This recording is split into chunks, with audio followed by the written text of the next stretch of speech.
Ang istoryang inyong mapakikinggan ay naglalaman ng mga eksena at salita na hindi dapat marinig ng mga bata. Ang istriktong gabay ng mas nakatatanda ay kailangan. Ang bait ng asawa mo, no?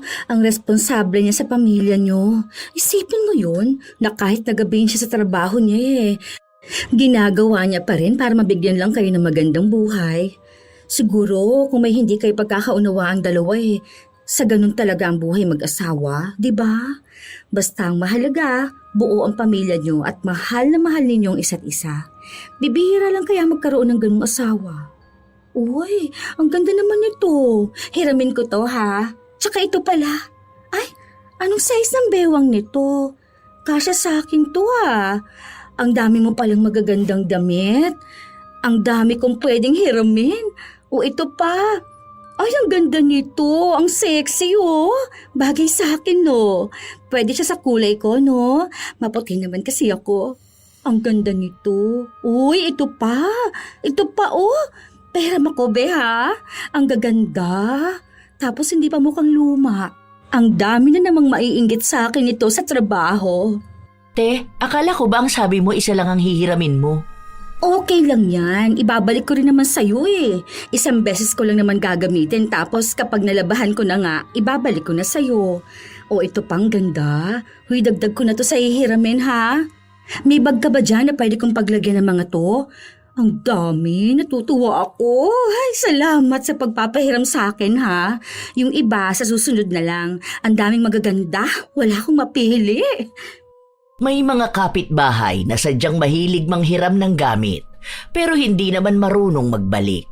Ganon ang ugali ni Vanessa. Kung hindi pa kukunin sa kanya, hindi niya pa ibabalik. Ano kayang kahahantungan ng taong ganito ang pag-uugali? Anong klaseng parusa ang nararapat kung may mas higit pa siyang hihiramin? Tao po! Ate Vanessa, andyan ka ba? Tao po! Oh, Be, bakit?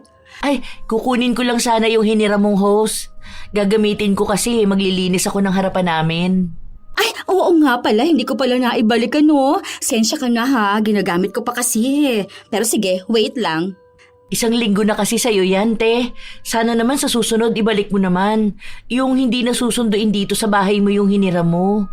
Alam mo naman ako, makakalimutin. Pasensya ka na talaga. Ang dami ko lang talagang ginagawa. Saka yung brush na hiniram mo, kukunin ko na rin. Kailangan ko lang din. Matagal nang magkapit-bahay sina Dayan at Vanessa.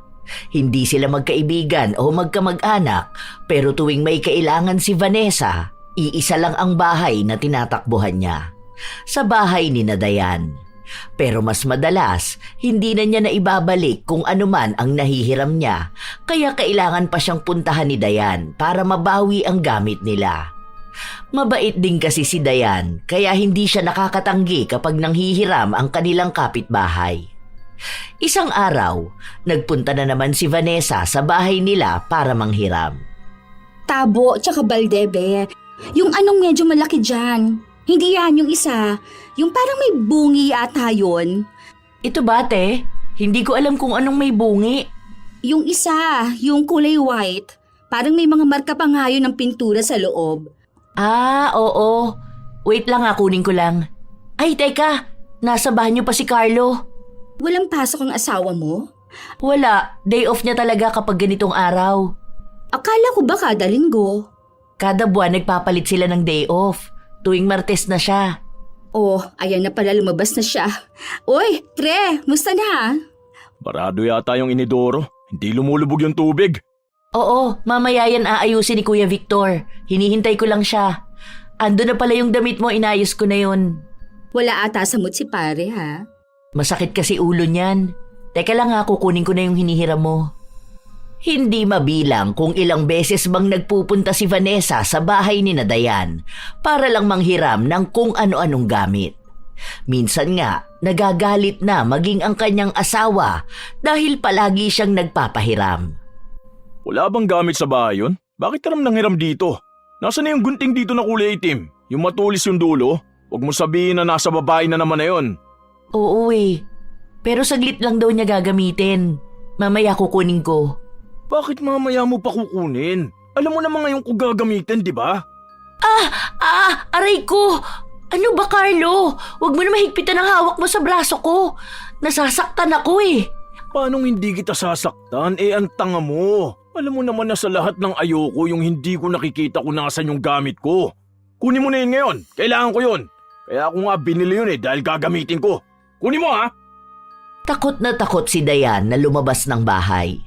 Ganun talaga ang kanyang asawa. Lagi siyang sinasaktan lalo na kapag naiinis ito sa kanya. Sadyang hindi niya lang mahiwalayan dahil hindi siya tinatantanan. Minsan na siyang nakipaghiwalay pero nasusundan siya kahit nasaan siya magpunta. Nung huling beses na nakikipaghiwalay siya ay pinagbantaan ang buhay niya. Natatakot din naman si Dayan, lalo na at may mga anak sila. Hindi pinapakita ni Dayan kung anong klaseng asawa ang meron siya dahil ayaw niyang maging tampulan sila ng tukso. Nung makarating siya sa bahay ni na Vanessa, naabutan niyang bukas ang pinto. Ate Vanessa? Oh, be, andito ka ulit. Bakit? Kukunin ko sana yung gunting na hinira mo. Sabi mo kasi saglit mo lang gagamitin. Kay Carlo kasi yan hinahanap na sa akin. Ay, ganun ba? Papunta pa nga lang sana ako sa inyo. Ibabalik ko na nga sana. Naligo lang ako. Ito na oh. Basta te, sa susunod naman kapag hihiram ka ng gamit, balik mo naman sana agad oh. Ibabalik ko naman talaga yan. Kaso ayun nga naligo ako, hindi ko naman kasi alam na gagamitin agad ng asawa mo. Basta, ganun na lang sana sa susunod. Yung asawa ko kasi ayaw nun na hindi nakikita yung gamit na kailangan niya. Lalo na to, kanya kasi to Sige be, sorry ulit ha, hindi na mauulit. Ilang beses na ganoon ang sinasabi ni Vanessa pero palagi naman siyang nasa bahay ni Dayan. Isang beses pa, may handaan kina Vanessa at kailangan niya ng malaking lutuan. Hapon na noon, kaya nung nagpunta siya sa bahay ni Dayan ay nakauwi na rin si Carlo. Pre, andyan ba si Dayan? Nandun sa kwarto, binibihisan yung mga bata. Ano na naman kailangan mo? Hihiram sana ako nung kawa. Magluluto kasi ako ng pansit.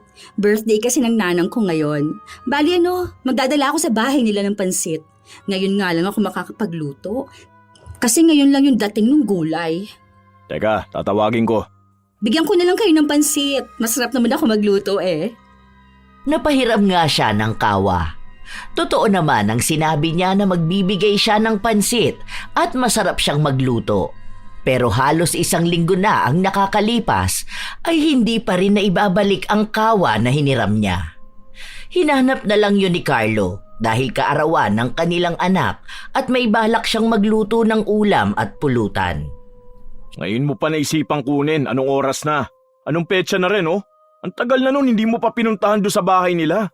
Yan ang problema sa'yo Hindi mo nakikita kaagad kung anong kailangan dito. Hindi ko naalala Alam mo naman na ang dami ko rin ginagawa rito sa bahay. Tapos asikaso rin sa mga bata. Naalala ko lang naman yun kapag kailangan ko na. Kunin mo na doon, bilisan mo. Padingas na ako ng uling, wala pa pala akong paglulutuan. Nung pumunta si Dayan sa bahay ni Vanessa, doon niya lang nalaman na naiwan nito ang kawa sa bahay ng nanay niya.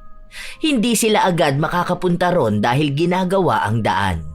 Kailangan pa nilang umikot at aabutin yon ng halos 2 oras. Papunta pa lang yon at iba ang oras ng pabalik. Naku, paano kaya to? Wala ka na bang ibang magagamit? Bukas ko palang ipapakuha Wala nga Meron akong maliit doon, kaso ang dami nung iluluto ng asawa ko.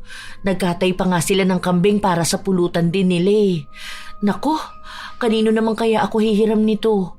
Try mo lang kaya kay Helen. Ayaw ng asawa kong nanghihiram ako doon. Kasi naman magkaaway silang dalawa, di ba? Yung doon sa away nila nung sa sabong. Ang tagal naman na nun. Baka yan na yung paraan para magbati silang dalawa. Hindi ko alam. Na-stress naman ako. Naghihintay na sa akin yun Pasensya ka na talaga ha. Gumawa na lang ng paraan si Dayan. Kung kani-kanino na siya nagtanong, mabuti na lang at may gamit ang bago nilang kapitbahay. Inimbitahan na lang niya ito na magpunta sa bahay nila mamaya para makikain na rin. Inilihim ni Dayan ang ginawa niyang paghiram ng gamit sa iba dahil ang akala niya ay hindi mahahalata ng kanyang asawa. Ang balak niya sana, kinabukasan niya pa bago ibalik yun. Tapos kukunin naman niya yung kawa na hiniram ni Vanessa. Pero mali siya sa pag-aakala na hindi napansin ng kanyang asawa. Nung natapos na ang kasiyahan at umuwi na ang lahat ng bisita, doon na galit si Carlo. Di ba ang sinabi ko sa'yo, ayaw na ayaw ko yung humihiram ka ng gamit ng iba? Ha? Gamit ng iba? Anong gamit? Kaninong gamit? Mamang maangang ka pa dyan. Bakit ba naman ako sinampal? Alam mong ayoko sa lahat yung pinagsisinungalingan ako, di ba? Pag hindi mo na ibalik bukas yung gamit natin, ako mismo maghahampas nun sa pagmumukha mo. Oo na, sige na. Ibabalik ko na yun dito bukas. Hindi lang nakuha sa bahay ng nanay ni Vanessa. Siguraduhin mo lang yan. Walang ibang nagawa si Dayan kundi umiyak na lang.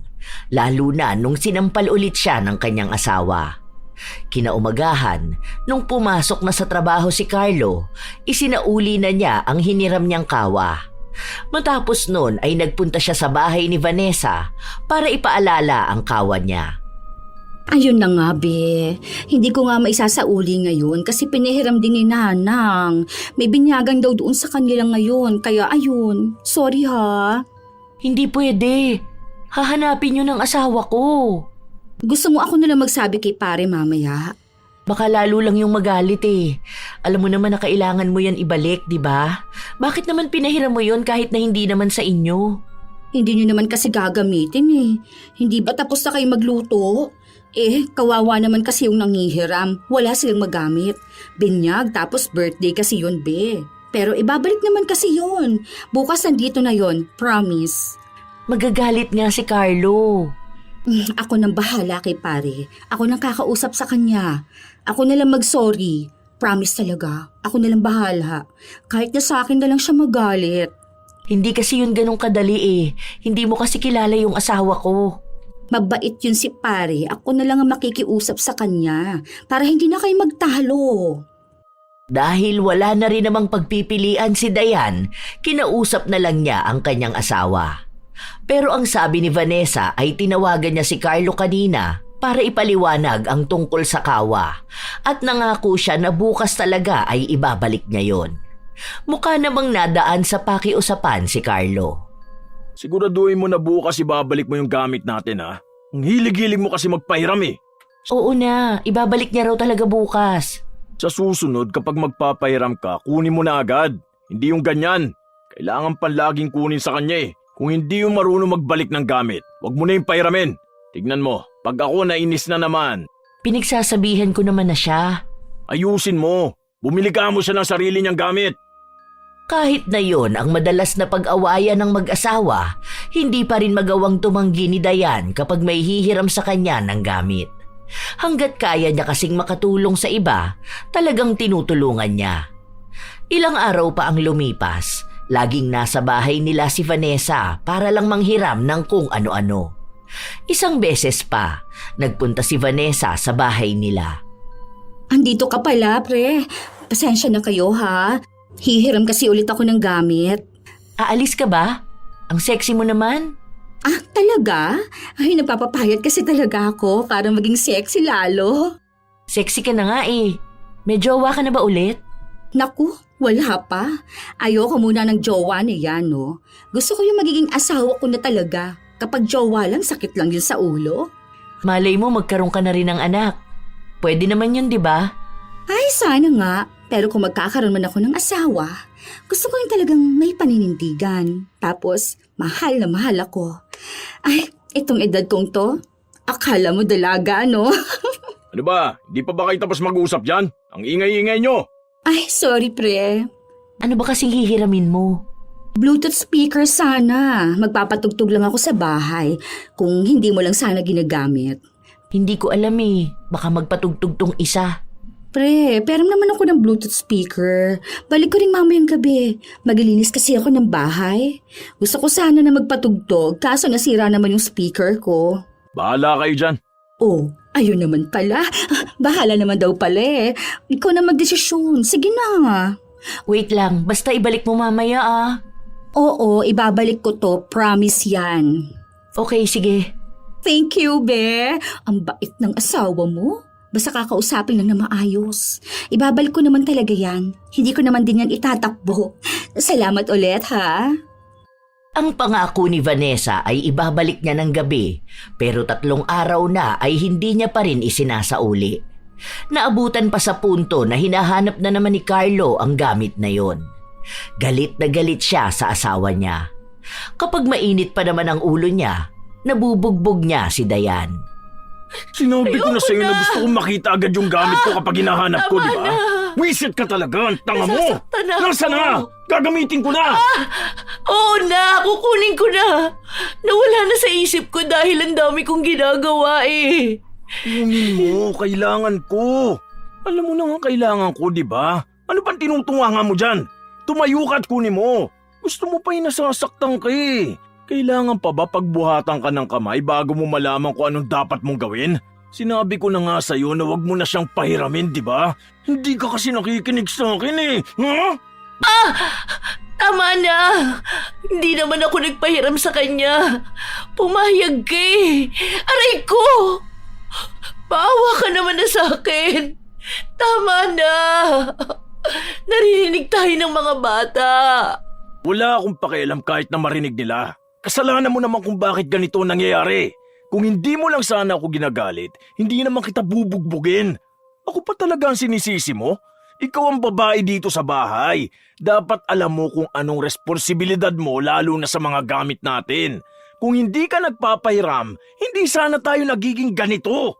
Oo na. Kukunin ko na. Sinipa mo pa talaga ako?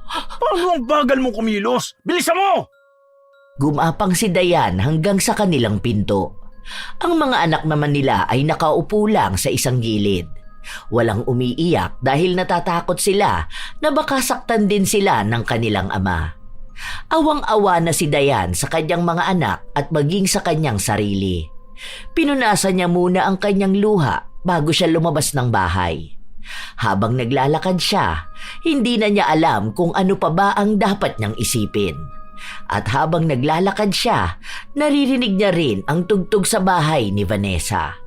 Ang lakas, mukhang sayang-saya si Vanessa habang siya hirap na hirap dahil sa pambubugbog sa kanya ng kanyang asawa. Nang dahil lang sa gamit na hiniram at hindi na naibalik. Te Vanessa? Te!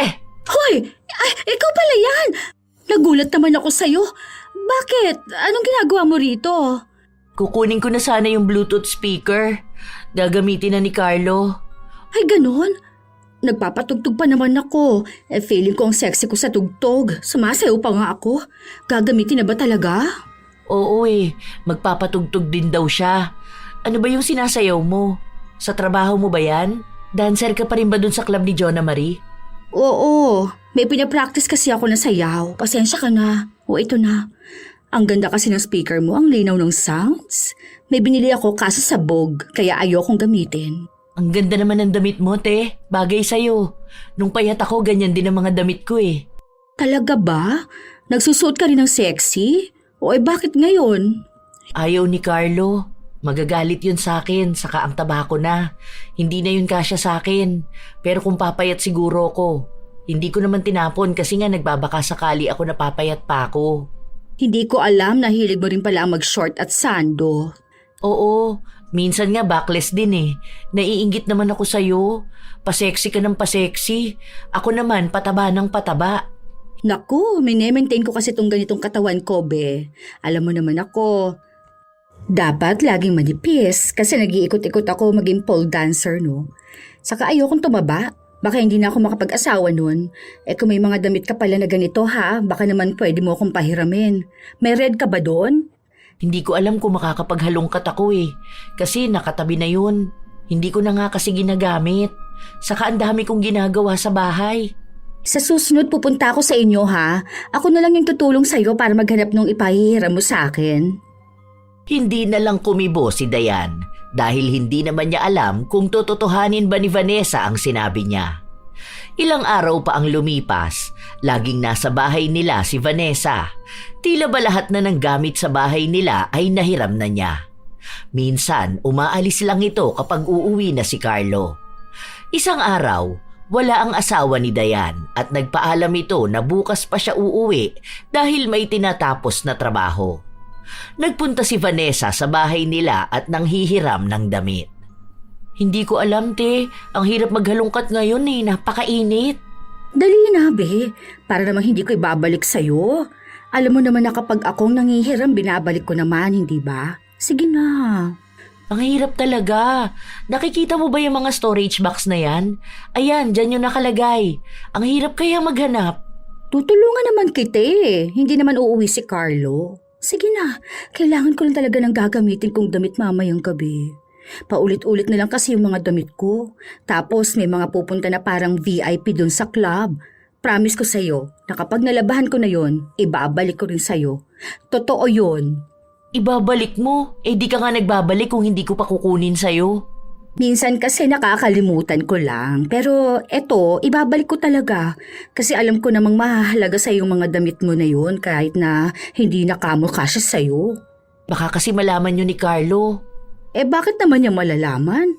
Alam ba niyang mga damit mo yon, ha? Saka sabihin mo, hiniram lang naman. Ayaw niya kamong nagsusuot ka ng ganun, di ba? Eh, di ako na lang ang magsusuot nun. Isa lang ha. Oo, isa lang, promise. Teka lang. Tulungan mo na lang ako magbaba. Ibabalik din natin agad. Baka makita ni Carlo na naghahalongkat ako ng luma kong gamit. Eh bakit pala hindi uuwi ang asawa mo? Meron daw tinatapos sa trabaho niya eh. Ang bait ng asawa mo, no? Ang responsable niya sa pamilya niyo. Isipin mo yun, na kahit nagabihin siya sa trabaho niya, ginagawa niya pa rin para mabigyan lang kayo ng magandang buhay. Siguro, kung may hindi kayo pagkakaunawa ang dalawa, sa ganun talaga ang buhay mag-asawa, di ba? Basta ang mahalaga, buo ang pamilya niyo at mahal na mahal niyo ang isa't isa. Bibihira lang magkaroon ng ganung asawa, ha? Uy, ang ganda naman ito. Hiramin ko to ha. Tsaka ito pala oh. Ay, anong size ang bewang nito? Kasya sa akin to. Ang dami mo pala magagandang damit eh. Ang dami kong pwedeng hiramin. O ito pa. Ay, ang ganda nito. Ang sexy oh. Bagay sa akin no. Pwede siya sa kulay ko no. Maputi naman kasi ako. Ang ganda nito.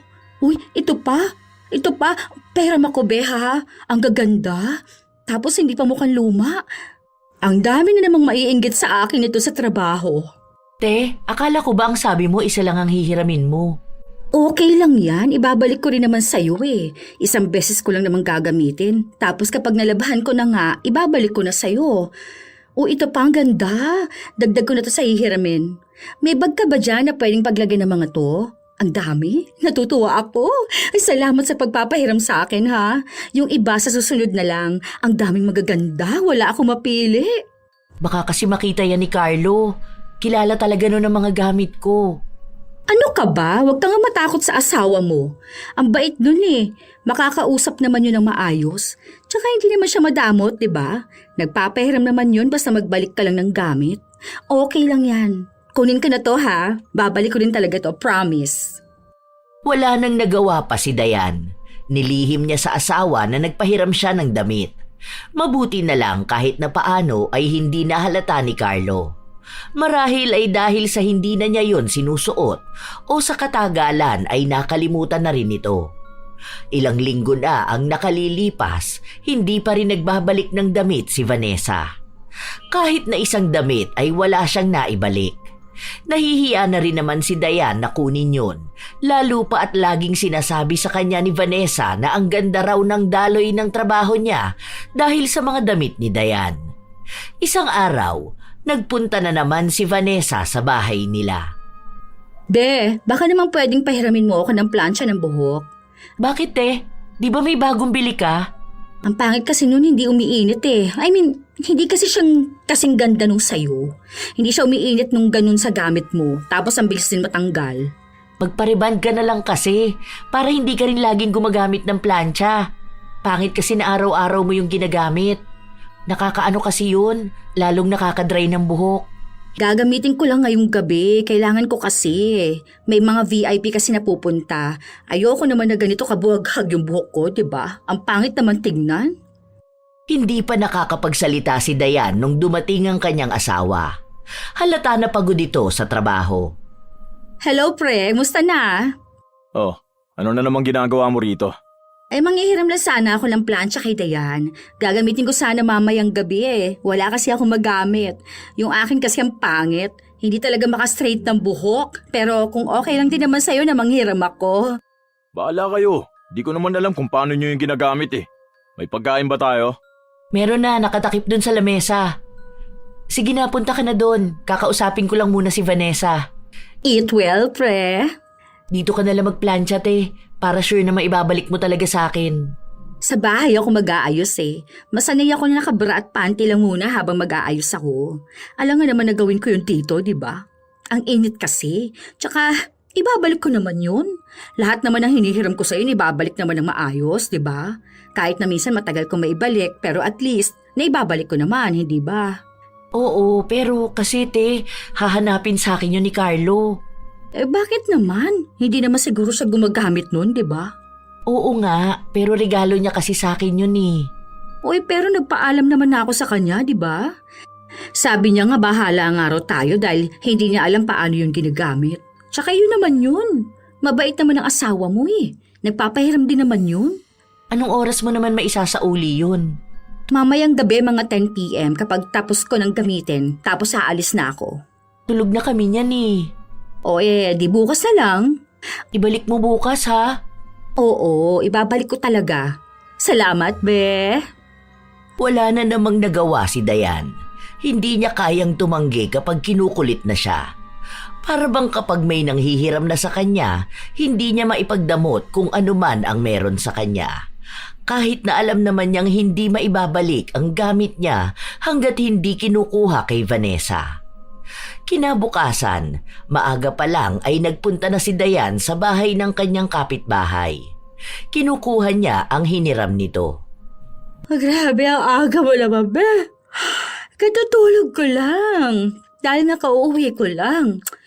Ay, grabe naman manguha. Isasauli ko naman to ngayon. Pwede naman mamayang tanghali, di ba? Gagamitin ko kasi. Aalis din ako mamaya. May meeting sa school ni Makmak. Sige na, ito na salamat. Yung plato pati tapos yung mangkok na malalim. Yung hiniram mo nung nakaraan. Saka pala kunin ko yung walis tingting.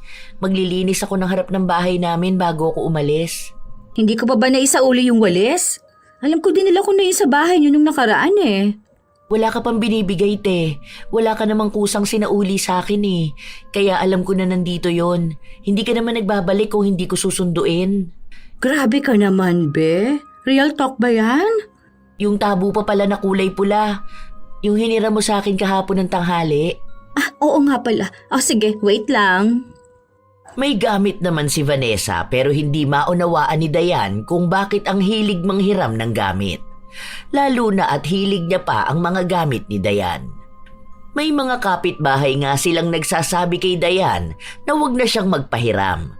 Lalo pa at yung iba ay personal na gamit na dapat ay hindi naman na hinihiram pa.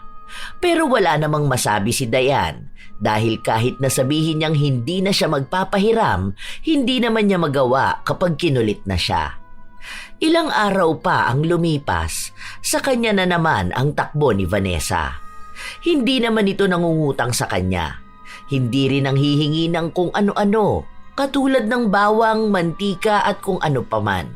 Pero hilig nitong hiramin kahit na ang pinakamaliit na gamit ni Dayan.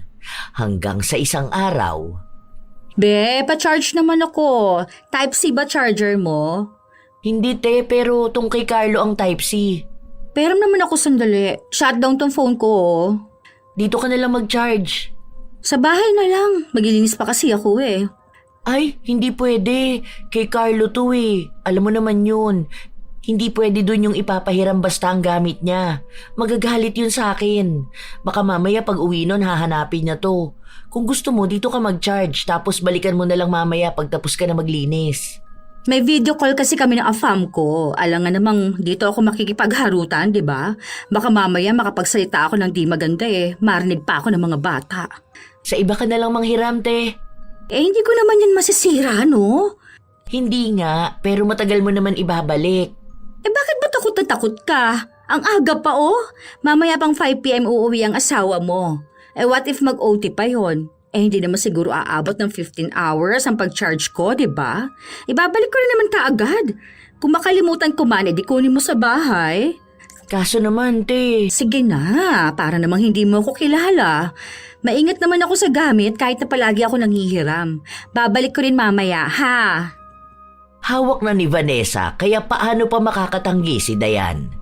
Lumipas ang mga oras, naging abala na si Dayan sa kanyang trabaho. Ang dami niyang ginagawa. Asikaso sa mga bata, linis ng bahay at pagluluto para mamaya pag uwi ng asawa niya ay kakain na lang sila. Hindi niya namalayan ng oras. Ang alam na lang niya ay umuwi na si Carlo at bigla na lang itong nagalit at nagwala. Nasaan na yung charger ko? Animal naman. Ay, oo pala. Teka, kukunin ko lang kay Ate Vanessa. Pinahiram mo na naman yung gamit ko? Walang iya ka. Anong karapatan mo ipahiram yun, ha? Alam mo naman na mabilis malobat tong cellphone ko, di ba? Sandali lang, huwag ka naman magwala. Oo na, kukunin ko naman na. Bago pa masaktan ang kanyang asawa si Dayan, nagmamadali na siyang lumabas at magpunta sa bahay ni Vanessa. Kailangan niyang makuha ang hiniram nito bago pa tuluyang magalit si Carlo. Pero pagpunta niya ron, nalaman niyang kaaalis lang ni Vanessa. Hindi raw nila alam kung saan ito pupunta kaya agad na tinawagan ni Dayan ang kapitbahay. Te, asan ka ba? Yung charger ni Carlo. Ay, halak ka, nadala ko, be. Nasa biyahe ako. Nasa bus ako papuntang Maynila. Bakit mo naman dinala? Alam mo naman na kailangan namin yan Sabi mo ibabalik mo lang saglit. Naku, nakalimutan ko, be. Hayaan mo, ibabalik ko naman sa susunod na araw Hindi ko naman to masisira. Hindi naman ganun yun Hindi naman yun sa hindi mo yan masisira. Alam mo naman na kay Carlo yan. Saka wala na kaming ibang charger. Paano naman niya magagamit yung cellphone niya? Sa akin na naman yun magagalit. Dapat kasi kapag nanghihiram ka, matuto ka naman magbalik. Hindi ko talaga sinasadya na madala to, be. Sorry na. Ibabalik ko talaga to. Hiram ka na lang dyan sa kapitbahay natin. Alam ko si Axel Type-C din yung charger nun Pareha silang cellphone ni asawa mo. Kausapin ko lang si Carlo. Chat ko siya, be. Magsasorry na lang ako. Sa akin na naman to magagalit Sorry na talaga. Nakalimutan ko lang talaga. Lalong namroblema si Dayan dahil alam niyang magagalit lalo ang asawa kapag sinabi niyang sa susunod na araw pa uuwi si Vanessa. Halos maiyak na siya habang naglalakad siya pa uwi. Noong nasa bahay na siya, ramdam na niyang galit na si Carlo. Wala si Ate Vanessa. Bali, nadala niya yung charger sa Manila Pero, Bakit mo pinahiram? Alam mo kailangan ko yun. Anong gusto mong gawin ko, ha? Maghihintay pa ako hanggang sa susunod na araw para lang makapag-charge, ha? Huwag mo na akong saktan! Huwag mo akong bugbugin! Aray ko! Hindi ko naman sinasadya na makalimutan kunin yun Sorry na!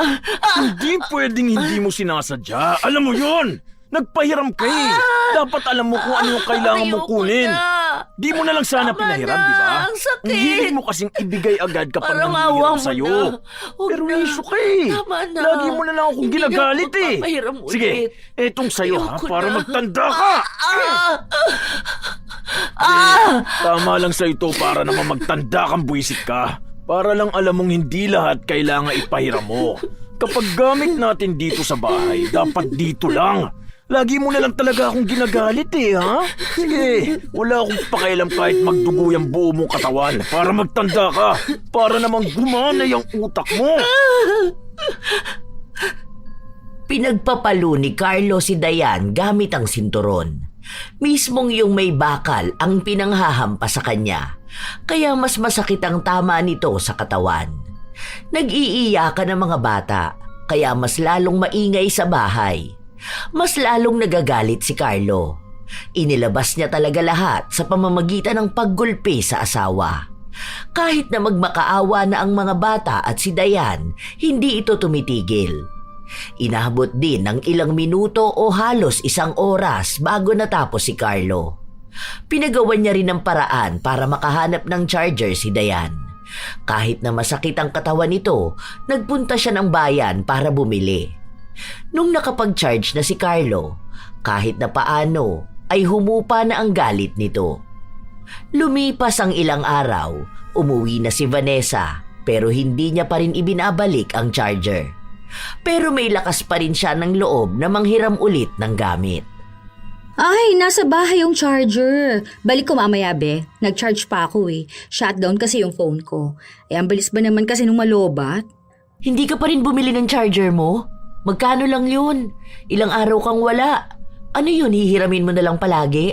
Hindi naman pwede na andoon lang sa'yo yung charger. Kung alam mo naman pala na kailangan mo yun, sana naman bumili ka na. Ay, grabe siya oh. Sungit mo naman, be. Para namang hindi ka ata na pagbigyan ng asawa mo kagabi ah. Kalma ka lang. Ibabalik ko rin naman sa'yo yun, no? Tsaka, hindi ko rin naman yun nasira. Ano na naman ang kailangan mo, te? Hihiram ka na naman? Oo, hihiram lang naman sana ako ng payong. Saglit ko lang din man gagamitin. Wala kaming payong, dala ni Carlo. Ano yung malaki na yun? Yung payong ng Mercury Drugs. Sira naman yan. Mahirap yan isarado. Kinakalawang na rin kasi yan eh. Wala ka na ba talaga?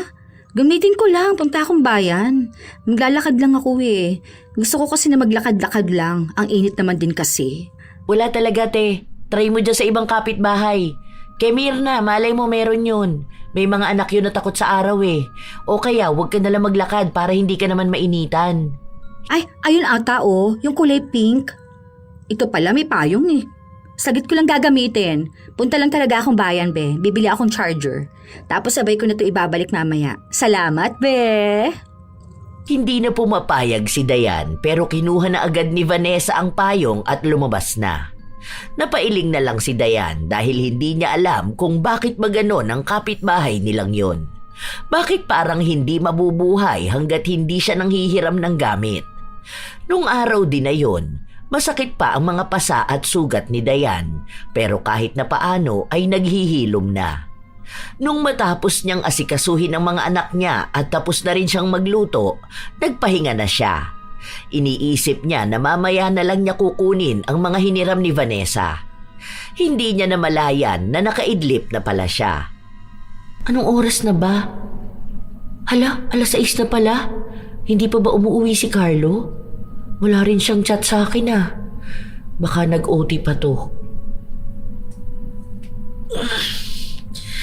Teka nga muna, makapunta sa bahay ni Ate Vanessa at kukunin ko yung mga hiniram niya. Baka maabutan pa yun ni Carlo eh, magalit na naman yun sa akin. Nak, wait nyo ako ha, tapos kain na tayo. Maghugas na muna kayo ng mga kamay nyo. Lumabas na si Dayan papunta sa bahay ni Vanessa. Hindi niya mawari kung bakit may kakaiba siyang nararamdaman. Para bang habang papalapit siya ay naninikip ang kanyang dibdib. Noong nasa tapat na siya ng pinto ni Vanessa, nakasarado ito. Nagtangka siyang kumatok pero napansin niya ang pamilyar na sapatos na nasa tapat ng pinto. Kaparehas nito yung kay Carlo ah. Ito ba yun? Oo nga, may gasgas din dito sa gilid. Ano ba? May kiliti ako dyan eh. Mayos ka nga. Ano ba? Nakikiliti talaga ako. Wait lang naman. Katatapos lang natin, di ba? Kulit naman, oh. Sige na nga, pagbibigyan na ulit kita. Sino bang mas masarap sa amin ni Dayan? Ako naman, di ba? Tao po! Ate Vanessa! Te! Tao po! Hindi agad nagbukas ng pinto si Vanessa dahil mukhang may pagmamadali pa sa loob ng bahay niya. Para ding alanganin na pagbuksan siya ng pinto. Dahil kakaunting awang lang ang binuksan nito, tamang pagsilip lang sa kanya. Sa oras kasi nabuksan ni Vanessa ang pinto, makikita ang kabuuan ng bahay niya. Kaya kapag may bisita siya, makikita agad. Mukhang may itinatago ito sa loob kaya ganon. Masyadong halata. Bakit be? Anong kailangan mo? Gabi na. May kukunin sana ako. Bakit hindi mo ako papasukin? Bakit para namang natatakot ka? Mukha mo lang ang nakalabas sa pinto oh. Di ka naman ganyan nun di ba?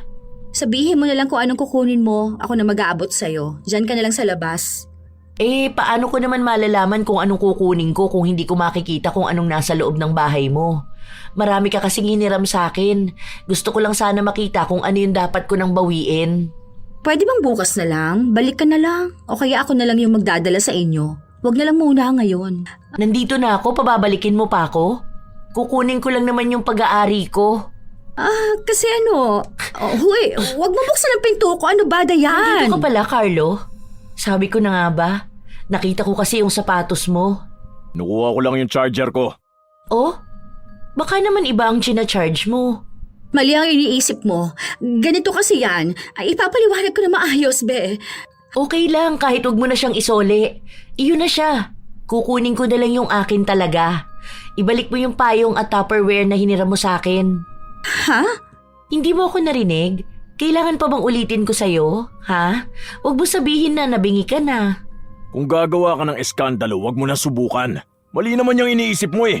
Bigla-bigla kang pupunta rito tapos mang-aaway ka. Ay, nakita niyo ba akong nagalit? Kinukuha ko lang yung hiniram niyang payong at Tupperware. Hindi ko na kukunin yung mga damit ko. Iyon na yun. Hindi na ako magsusuot ng sinuot na ng iba. Hindi mo naman ako katulad eh. Nasaan na yung kinukuha ko? Sa bahay na lang tayo mag-usap. Nakakaya naman kay Vanessa na ganito mo siya kausapin. Paano ko ba siya kinakausap? Hindi ko naman siya sinisigawan, di ba? Hindi naman ako nagsasabi ng masasakit sa kanya. Tara na, umuwi na tayo sa bahay. Hindi yung ganito. Hindi ka na uuwi sa bahay. Pumunta ka na lang sa amin bukas, te. Kunin mo yung gamit niyan. Iyon na siya. Hindi mo na kailangan magpaalam sa akin kung pwede mo siyang hiramin. Alam mo, sa dami ng bagay na hiniram mong hindi mo na agad ibinalik sa akin, si Carlo ang ipinagpapasalamat ko sa lahat. Salamat sa ginawa mo, ate. Iyong-iyo na siya. Ikaw naman, Carlo, go lang. Hindi kita babawiin sa kanya. Basta wag ka na lang babalik sa amin, ha? Yan ang usapan natin. Sige, basta huwag kang maggugulo sa amin ha. Hindi na rin ako makakapagbigay sa mga bata ng pera. Dahil lahat ng pera niya ay para lang sa akin, hindi ko hahayaang mabahagian ng mga anak ninyo. Okay lang. Basta malinaw ang usapan natin, ha? Hindi ka babalik sa amin kahit na ano ang mangyari. Kahit saan pa kayo magpunta o ano mang gawin nyo, bahala na kayo. Hindi ko rin naman ipipilit na bigyan mo ng pera ang mga bata. Walang awayan, walang galit, walang pagtatalo. Kinuha ni Dayan ang kailangan niya at kalmado siyang umalis. Hindi siya umiyak, hindi siya nagwala. Nasa bahay siya, sabay-sabay silang kumakain ng mga anak niya at sa unang pagkakataon, naging payapa ang buhay at utak niya. Kinabukasan, tinutuo nga ni Vanessa na kunin ang gamit ni Carlo. Ibinigay naman yun lahat ni Dayan. O ayan na, kunin mo na. Anong problema mo? Hindi mo man lang tinanong kung kailan pa yung relasyon namin? Hindi ka man lang nagduda? Wala man lang tanong-tanong? Ay hindi ko na kailangan itanong yun.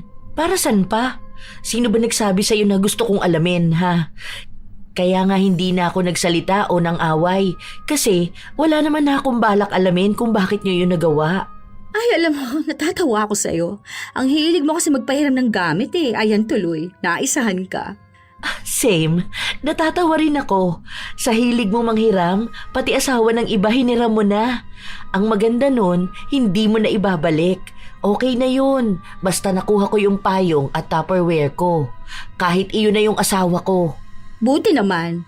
Akala ko pa naman pahirapan tong ganitong usapan. O ito na bang lahat ng gamit niya? Wala na bang naiwan dyan? Baka mamaya yung iba niyang gamit tinago mo na at umaasa kang baka umuwi pa sa sayo ha? Oo, yan lang naman talaga ang gamit niya. Wala akong iniwan dito. Kung meron man na hindi ko nakita, ipapaabot ko na lang sa bahay niyo. Pero bago ang lahat, may isa sana akong pakiusap sa iyo eh. Ano yon? Kahit na anong mangyari, wag na wag mo nang isasauli si Carlo. Dahil ugali mo rin naman ang hindi nagsasauli kapag hindi kinukuha. Wag mo na siyang ibalik. Bigay ko na yon. Pinamigay ko na siya. Ibig sabihin lang, hindi mo na rin pwedeng ibalik sa akin dahil hindi ko na siya kukunin. Bahala ka. Ikaw naman ang magsisisi, hindi ako. Ay, hindi ko yung pagsisisihan. Kaya ngayon pa lang, gusto ko nang sabihin sa'yo na sana maging masaya ka sa kanya. Magiging masaya talaga ako, no? Ikaw lang naman ang humahadlang sa aming dalawa eh. Akala ko pa naman mahabang usapan pang mangyayari o magkakaroon pa tayo ng gulo. Pero at least nakita ko naman na marunong ka naman palang bumitaw kapag alam mong hindi na para sa'yo. Oo. Dahil alam ko kung ano ang pag-aari ko na dapat ko lang bawiin at hindi kasama si Carlo. Siya yung kaya ko ipamigay ng kusa kapag kinuha sa akin. Kahit na hindi mo na siya hingiin, hindi kita aawayin kapag kusa mong kinuha. Magpapasalamat pa talaga ako. Kaya ayun, huwag ka na ulit pupunta sa bahay dahil wala ka naman ang kukunin dito. Wala ka na rin namang mahihiram sa akin kasi nasa iyo na yung totoong punteriya mo. Nakahinga na ng maluwag si Dayan. Hindi siya yung tipo ng asawa na nasaktan nung nalaman na may kabit ang asawa. Hindi siya klase ng misis na makikipag-away o magpupumilit na maging buo ang pamilya nila dahil una sa lahat, matagal na niyang nais na makawala kay Carlo. Kaya ngayon na may iba nang kumuha rito, ibig lang sabihin nun ay oras na rin para maging masaya siya kasama ang kanyang mga anak. Naging maugong ang usapan sa kanilang lugar. Hindi man lang daw lumipat sina Vanessa at Carlo. Harap-harapan nilang ipinamumukha sa lahat ng tao na silang dalawa na ang magkasama. Habang ang tunay na pamilya ni Carlo ay nasa kabilang bahay lang din. Taas noo rin si Vanessa na maglakad sa labas kahit na ang daming nagsasabi sa kanya ng kung ano-ano. Basta masaya siya na nasa kanya na si Carlo. May isa pang matandang kapitbahay na kumausap kay Dayan. Sinabi sa kanya na ipaglaban niya ang pamilya niya. Pinaglaban ko na ang pamilya ko at ito na yon, yung kalayaan namin ng mga anak ko. Wala na akong pakialam kahit na magkakapitbahay pa kami. Kahit na magkasalubong pa kaming tatlo, wala na akong pakialam sa kanila. Basta wag na lang babalik dito si Carlo. Kaya wag niyo na lang din ako pansinin. Kaya ko ang buhay ko. Kaya ko itaguyod ang mga anak ko. Hindi ako mahina. Ilang araw pa ang lumipas na hindi nagpupunta si Vanessa sa bahay ni Dayan para manghiram dahil alam niyang hindi naman talaga gamit ang punteriya ni Vanessa. Sinasadya niyang magpabalik-balik doon para makita si Carlo. Para maakit ito hanggang sa tuluyan na nga niyang nakuha. Isang hapon, habang nasa palengke si Dayan, nakita niya si Vanessa. Gabi-gabi ka sigurong umiiyak, no? Dahil wala na ang asawa mo. Araw-araw ako nagpapasalamat. Alam mo, ang bait ni Carlo, ang asikaso niya. Gusto niyang lagi akong masaya. Binibilihan niya rin ako ng mga gusto ko. Tapos ang sarap niya pala, no? Kaya pala nagkaroon agad kayo ng anak. Ang galing eh. Tapos umalis na rin ako sa trabaho ko pala. Kasi nga, ang gusto niya, alagaan ako. Gusto niyang iparamdam sa akin kung gaano ako kamahal-mahal. Talagang sobrang grabe. Congrats sa'yo. Imagine, mga 2 months pa lang sobrang mahal na mahal na namin ang isa't isa. Para kami nagsasama na ng 10 years. Ang sabi niya, mas masaya siya sa akin kaysa sa inyo. Sobrang saya pa nga ang sabi niya eh. Kasi nung kayo raw magkasama, wala kang ibang ginawa kundi ang pagbawalan siya. Gusto mo lagi siya magtrabaho. Gusto mo sa inyo lang iikot ang buhay niya. Kaya ayun, sa akin lang siya naging masaya. Buti naman nakita na niya yung kasiyahan niya. Kasi nakita ko na rin yung sa amin. Kung gaano kayo kasayang dalawa, ganun na rin kami kasaya ng mga anak ko. Hindi ka naiinggit? Hindi ko ugali yung mainggit. Nakikita mo ba akong tumitingin sa gamit ng iba? Nakikita mo ba akong nanghihiram? Well, nanghihiram ako kapag kailangan ko lang, pero hindi kapag may iba akong gustong makuha. Pero ang galing mong kumuha ha? Ang galing mong pumili. Malamang, jackpot na ako kay Carlo, no? Hindi ka na makakakita ng ganong klaseng lalaki. Nasa kanya ng lahat. Sobrang swerte ko na ako ang pinili niya at pinahal. Hindi ko na siya pakakawalan at hindi na rin naman niya ako pakakawalan. Congrats kung ganon. Jackpot ka talaga. Kaya magsisi ka na hindi mo siya inalagaan na maayos. Dahil nang dumating ako, sa akin niya nakuha lahat ng pagkukulang mo. Kaya, sorry ka. Alam mo, hindi ako nakikipagkumpetensya sa'yo. Nagpapasalamat pa nga ako, di ba? Hayaan mo, darating yung araw na malalaman mo kung bakit ako nagpapasalamat. Sa ngayon, enjoyin mo na muna yan. Maging masaya ka muna. Hindi mo talaga kaya makipagkumpetensya sa akin kasi ako na yung panalo. Kahit na anong gawin mo, ako ang nagwagi. Magluluto ako ng pansit para mag-celebrate ng pagkapanalo mo. Bibili pa ako ng lobo at cake para i-congratulate ka. Ilang araw pa ang lumipas. Nagkakasalubong silang tatlo habang si Vanessa ay lingkis na lingkis kay Carlo na para bang kukunin pa ito sa kanya ni Dayan. Pero pinakita ni Dayan na wala siyang pakialam. Kahit sa pera ni Carlo. Nagkaroon na rin kasi ng trabaho si Dayan na pangsuporta niya sa kanyang mga anak. Ilang buwan pa ang lumipas, walang ibang naramdaman si Dayan kundi ang saya. Kahit na laging sinasabi ng ibang tao na kawawa siya o ang mga anak nila ni Carlo. Pero lagi niyang sinasabi, mas kawawa sila kung kasama pa nila si Carlo. Hanggang sa isang araw, walang pasok sa trabaho si Dayan. Nagulat na lang siya nung nakarinig sila ng sigaw ni Vanessa. Yan na ang jackpot niya. Nagsisimula na. Yan na yung sinasabi niyang siya ang panalo. Mukhang nakukuha na niya ang premyo niya. Matapos maging mabait sa umpisa, ilalabas na ang tunay na ugali. Tama lang din siguro para malaman niya kung anong buhay ang kinuha niya sa akin. Halos araw-araw nilang naririnig si Vanessa na umiiyak dahil binubugbog siya ni Carlo. Naaalala ni Dayan ang buhay niya noon na ipinagpapasalamat niyang nakawala na siya. Hindi siya masaya na may babaeng nabubugbog, pero si Vanessa naman ang may dahilan kung bakit niya yon naranasan. Kinuha niya si Carlo sa pag-aakala na sobrang saya ni Dayan na kasama ito. Ang hindi niya alam, iniligtas niya si Dayan mula sa miserable niyang buhay. Isang hapon, pagka-uwi ni Dayan, naabutan niya si Vanessa na nasa bahay nila. Oh, may hihiramin ka ba sa akin? Pantapal ba dyan sa mga pasamo sa katawan? Mag-long sleeves ka na lang. Ganon sa mga sinusuot ko noon. Mas maganda yon kasi medyo tumaba ka rin ah. Kunin mo na si Carlo. Ha? Bakit mo naman binabalik sa akin yun? May usapan na tayong dalawa, di ba? Ayoko na, parang awa mo na. Muntikan na niya ako mapatay. Ilang beses na rin niyang pinagbabantaan ang buhay ko. Ramdam ko na kaya niyang totohanin yun. Maawa ka naman sa akin. Iligtas mo ko. Bawiin mo na siya. Oh, akala ko ba naka-jackpot ka? Hindi na pwede. Wala nang balikan ah. Binigay ko na yan eh. Ayoko naman bawi. Kung iyon na, aba, iyon na yun. Iyon naman ang una nating napag-usapan, di ba? Anong gusto mo? Luluhod pa ako? Parang awa mo na. Pangako, hindi ko na kayo guguluhin.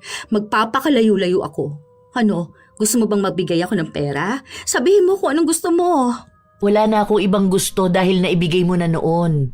Yun yung kinuha mo si Carlo. Alam mo kung gaano ako nagpapasalamat sa'yo noon? Dahil sa ganyan. Anong akala mo? Sobrang saya ng buhay ko na kasama ko siya? Gwapo siya, oo. Tama naman yun. Maganda ang katawan. May trabaho, nagbibigay ng pera. Pero yung ganyan na pambubugbog niya kapag nagagalit siya o hindi nasusunod ang gusto niya, yan ang isa sa kinuha mo. Hindi lang si Carlo, pati yung miserable kong buhay nakuha mo na rin. Kaya salamat sa'yo ha, wala na yung balikan. Ayoko na eh. Wala sa ibang ginawa kundi ang saktan ako. Nung una mabait siya, inaalagaan niya ako pero ngayon, hindi ko alam. Ang hirap. Parang awa mo naman na. Mahal ka pa siguro nun, lalo na may mga anak kayo. Kausapin mo siya, makipagbalikan ka sa kanya. Hindi ko yung gagawin. Bakit? Ang hirap bang balikan ng karma? Nung una, gano'n naman siya. Mabait, maalaga, hanggang sa isang araw, ganyan. Halos mapatay niya ako sa pambubugbog niya. Alam mo, kundi lang din dahil sa mga anak ko, baka sumuko na ako. Ilang beses kong pinangarap na hiwalayan na niya ako, pero hindi niya ginagawa. Kaya nung nalaman kong may babae siya, tapos ikaw pa yon, ay, hindi na ako nakipagtalo. Ni hindi mo nga ako narinig magtanong kung bakit niya yun nagawa, di ba? Dahil gusto ko na siyang makuha ng ibang babae o kaya lumayo sa akin. Hindi ka man lang ba naaawa sa akin? Hindi kita pinilit na kunin siya, di ba? Desisyon mo na akitin at agawin siya. Kaya nga araw-araw ka nang gugulo sa bahay at nagpapapansin sa kanya kapag may hihiramin ka, di ba? O di yan na ang premyo mo. Jackpot nga ka mo, di ba? Pagbayaran mo na lang ang karma mo. Mang-agaw ka ba naman ng asawa ng iba na akala mo magiging sobrang saya mo? May mga anak naman kayo. May chance pa na magkabalikan kayo. Hindi ko na siya babawiin dahil hindi mo naman hiniram ang asawa ko. Kinuha mo siya. Kaya damahin mo yan. Ang lala ng karma, no? Sa susunod kasi, piliin mong mabuti kung sinong lalaki ang kukunin mo. Dahil sa una lang yan sila magiging mabait sa'yo. Hanggang sa sasaktan ka na nila. Kaya sorry na lang. Wala ka nang maibabalik sa akin dahil hindi ko na yan tatanggapin. Iyon na ang miserableng buhay kasama ang lalaking kinuha mo. Lumuhod pa si Vanessa para lang mapakiusapan niya si Dayan. Pero sadyang matigas ito at wala nang balak na makipagbalikan pa sa dating asawa. Masaya na siya. Nakikita naman sa kanyang katawan at ayos. Habang lumilipas ang mga linggo at buwan, lagi nilang naririnig na humihiyaw sa sakit ng pambubugbog si Vanessa. Naaalala pa nila na tumakas pa nga ito pero naabutan siya sa terminal. Mula roon, kinaladkad siya ni Carlo pauwi, kaya ang dami niyang naging sugat sa katawan. Ang sabi ng mga kapitbahay nila, grabe raw pala si Carlo. Hindi nila akalain na kaya hindi na nakipagbalikan sa kanya si Dayan dahil nga sa ganon siya manakit.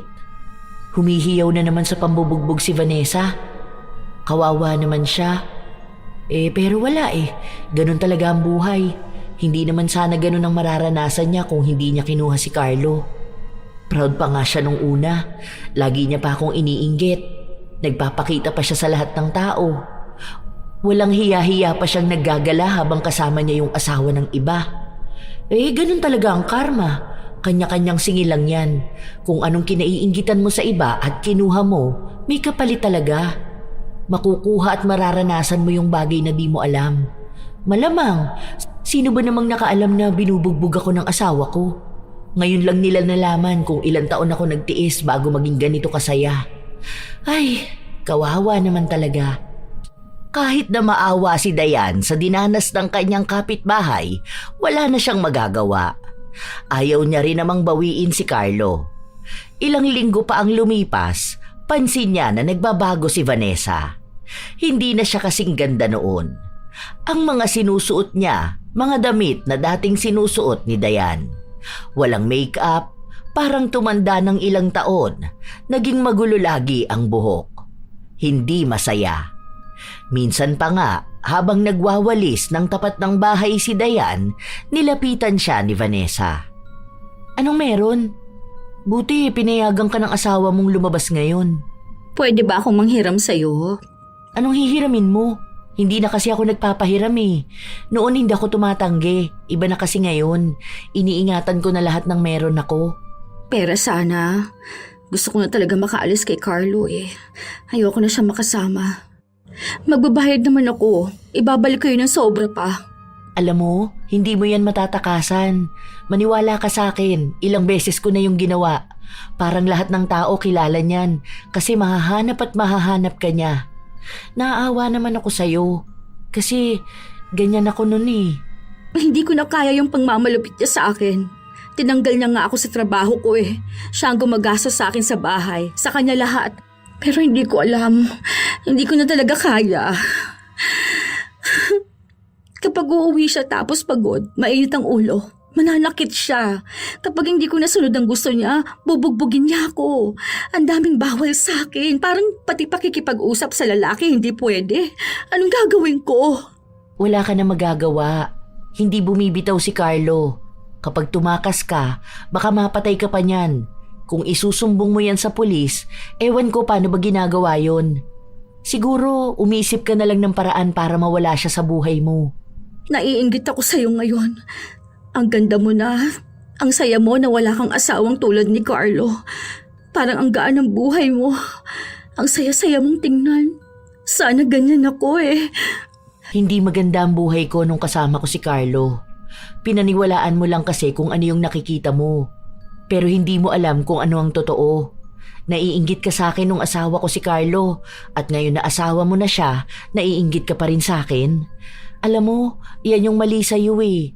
Naiinggit ka kasi sa ibang tao, kaya inaasa mo yung buhay na meron siya, kahit na hindi mo alam kung ano yung pinagdadaanan niya. Hindi lahat ng maganda sa paningin mo maganda talaga ha. Minsan, may mga tao na magaling lang din magtago ng sakit at problema. Huwag mong kainggitan ang buhay ng iba dahil gumawa ka ng para sa'yo. Dahil may inaasam ka sa iba at ang iba ay may inaasam sa'yo. Ako nga yung nag-aasam nun na maging kasing laya mo para maging masaya ako. Ngayon, nakuha ko naman. Nagkapalit naman tayo. Naiiyak na naman ako kapag naaalala ko. Ang daming nagbago sa buhay ko. Ang pangit ko na hindi ko matignan ang sarili ko sa salamin. Tapos, hiyang-hiya na ako kapag lumalabas ako dahil alam ko na kapag tinitignan ako ng mga tao, iisa lang ang sinasabi nila, na karma ako. Ang kapal ba naman ng mukha ko, di ba? Isipin mo yun. Intensyon ko talaga namang agaw ng asawa. Tapos ang nangyari pa? Hindi man lang kami lumipat. Pinangalandakan namin sa'yo at sa lahat na masaya kami na ako yung panalo. Pero hindi pala ganun. Yung akala mong pagkapanalo mo, nakukuha mo na ngayon ng premyo. Yun na nga ang nagbukas sa mga mata ko. Kaya pasensya ka na. Sorry kung nasira akong pamilya mo. Pero handa naman akong ayusin yung mga mali ko. Hindi ka sa akin dapat humihingi ng tawad kundi sa sarili mo. Ikaw ang nagdala sa'yo sa ganyang sitwasyon eh. Mas pinili mong gawin yan, kaya dapat lang talaga na pagbayaran mo ang karma mo. Naaawa naman ako sa'yo sa totoo lang. Pero wala eh, ganun talaga ang buhay no. Kung anong pinili mong kunin, yun din talaga ang pagtitiisan mo. Wala na ba talagang pagkakataon sa inyo ni Carlo na magkabalikan? Naku, wala na. Iyon na talaga siya. Hindi ko na siya babalikan. Kahit na ilang beses mo pang sabihin sa akin yan. Nakalaya na ako. Nakuha mo na yung kamalasan ko. Naging swerte ka naman sa ibang parte. Katulad sa pangarap mong wag na magtrabaho. Sa ngayon, gusto ko mabuhay ng maayos kasama ang mga anak ko. Ako ang magpapakahirap, basta wala lang asawang pahirap. Baka naman sakaling kaya pa, di ba? Kayo naman talaga yung mag-asawa eh. Lalayo na lang din ako sa inyo para hindi na kayo magulo. Magkaroon kayo ng bagong simula. Hindi ko naman siguro deserve to. Wala namang babaeng deserve na bugbugin ng asawa o kinakasama nila. Kaya hindi ko rin deserve na bugbugin ulit kapag binalikan ko. Sana naisip mo yan una pa lang. Ikaw naman ang umakit sa kanya, di ba? Hindi ko naman kasi alam na ganyan siya eh. Wala na tayo magagawa. Ganon talaga. Kaya mo na yan. Tutal, minsan mo rin naman pinangarap na makuha siya.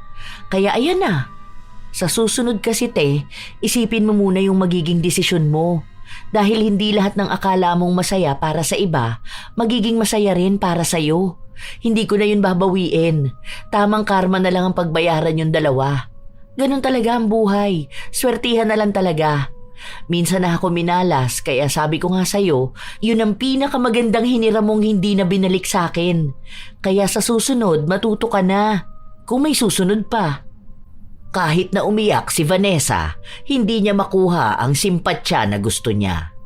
Nagpapaawa din siya sa ibang mga tao. Sa mga kapitbahay nila na akala naman niya ay mas kaaawaan siya. Ang sabi pa nga ng iba, tama lang daw yon sa kanya. Dahil siya naman ang makapal ang mukha na ng agaw ng asawa. Kaya dapat lang na maranasan niya kung ano yung naranasan noon ni Dayan. Mas magaling lang daw magtago si Dayan at hindi naging paawa sa kahit na sino. Kaya ang akala ni Vanessa, swerte na siya sa naagaw niya. Sa dami ba naman daw ng lalaking umaaligid sa kanya, nagnasa pa siya sa may asawa. Isang hapon, noong umuwi si Dayan galing sa trabaho, nakasalubong niya sina Carlo at Vanessa. Mahigpit na hawak ni Carlo ang braso ng bagong asawa. Di ba sabi ko sa'yo huwag kang makikipag-usap sa lalaking yun? Ano, siya na ba yung bago mong kinakalantare ha? Baka gusto mong gilitan kita ng leeg sa harapan niya mismo. mo naman ako, Dayan.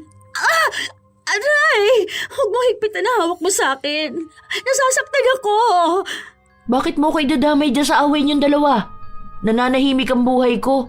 Aray ko, tama na! Huwag mo naman ako saktan. Nasa labas tayo. Nakakahiya sa mga tao. Nahihiya ka sa ibang tao pero sa akin hindi. Ang kapal ng mukha mo ah. Sa lahat pa naman ng ayoko yung tinatarantado ko. Subukan mo lang talaga. Makikita mo kung anong hinahanap mo. Umuwi na tayo. Wala ka pa niluluto tapos lumalandi ka na. Baka gusto mong hindi ka na makalabas ng buhay bukas ng umaga. Humihingi ng tulong si Vanessa kay Dayan.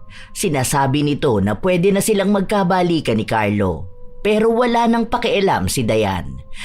Hindi siya makikialam sa karma ng iba. Hahayaan niyang si Vanessa mismo ang makakalaya sa sitwasyon na siya rin ang pumili. Naging tampulan sila lalo ng mga usapan.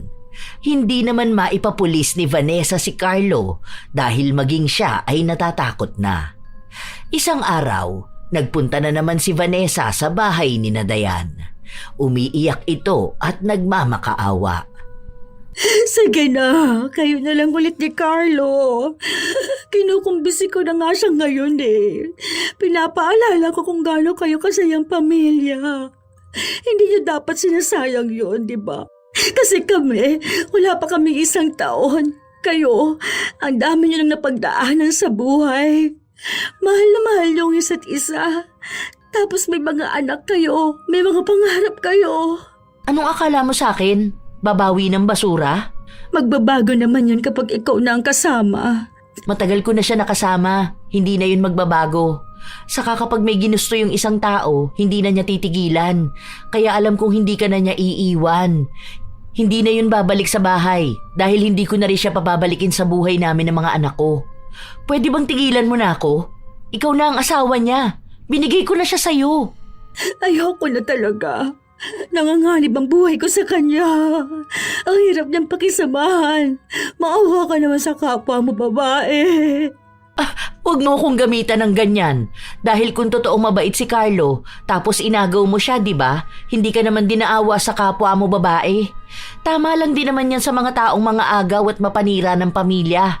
Hayaan mo na. Naging masaya ka naman nung una, di ba? Iniinggit mo pa nga ako. Mahal na mahal nyo kaya ang isa't isa. Kaya nga hindi ako naiinggit nun eh, di ba? Kasi alam ko na. Bakit hindi ka man lang nag-warning sa akin? Huwag ka naman feeling victim dyan oh. Ikaw ang may gusto niyan, di ba? Huwag ka na magpanggap na parang ako pa yung may kasalanan. Ganyan siguro yung mga nakakarma sa mali nilang gawa, no?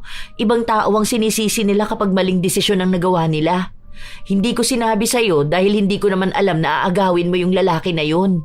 Pero nung nakita ko na proud at masaya ka, edi binigay ko naman na siya sa'yo, di ba? Kaya wala ka ibang masisisi dito. Kung ipinakita man ni Carlo ang tunay niyang ugali, ganun talaga.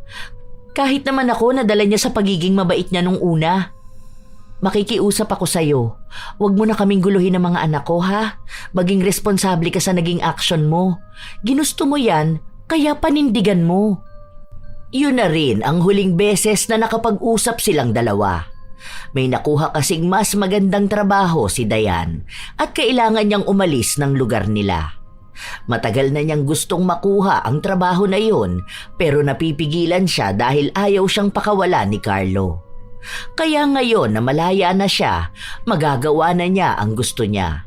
Kasama ang mga anak nila, umalis sila sa lugar na naging mistulang miserableng bayan para sa kanila. May balitang nakukuha si Dayan tungkol sa dalawa. Hindi pa rin daw sila naghihiwalay pero lagi nilang nakikita si Vanessa na umiiyak dahil sa pananakit ni Carlo. Sinasabi rin ng iba na naipapamukha na sa kanya ang karma niya. Sa ngayon, maayos na si Dayan. Naitaguyod niya ng mag-isa ang kanyang mga anak. Mas masaya at mas payapa. Habang si Vanessa, pinagbabayaran pa rin ang kanyang karma. Kapag ang isang tao ay nainggit sa pag-aari o karanasan ng iba, madalas ay hindi niya nakikita ang buong katotohanan sa likod nito. Ang nakikita niya ay porma, hindi pasanin. Saya, hindi sugat. At dahil sa inggit, nagkaroon siya ng lakas ng loob na kunin ang hindi kanya sa pag-aakalang yon ang magbibigay sa kanya ng mas magandang buhay. Ngunit ang inaakalang pagkapanalo, kadalasan ay simula ng kanilang paglubog. Sapagkat ang karma ay hindi basta-basta nagpapakita. Hindi ito minamadali. Pinapanood muna nito kung hanggang saan ka dadalhin ng maling desisyon mo. Unti-unti nitong ibinabalik sa iyo ang lahat. Hindi bigla ang ganti, kundi bilang araw-araw na bigat na kailangan mong pasanin. Mas mabagal, pero mas masakit. Huwag kang mainggit sa buhay ng iba, lalo na kung hindi mo alam ang buong kwento. Hindi lahat ng mukhang maayos ay tunay na masaya, at hindi lahat ng tahimik ay walang pinagdadaanan. Tandaan na ang karma ay tahimik magtrabaho, at kapag dumating na ang singil, madalas ay eksakto itong bumabagsak sa kamay ng taong nag-akala na siya na ang nanalo. Kayo ba mga apo, nakaranas na rin ba kayo ng katulad ng kay Dayan? Hindi man naagawan ng asawa, ngunit may kapitbahay namang palahiram at hindi nagbabalik. Kung gayon, ibahagi nyo na yan sa amin kasabay ng inyong opinyon sa ating bagong kwento. Naway may aral itong hatid sa inyo. Ito ang inyong Lola Telang at maraming salamat sa palagi ninyong pakikinig mga apo.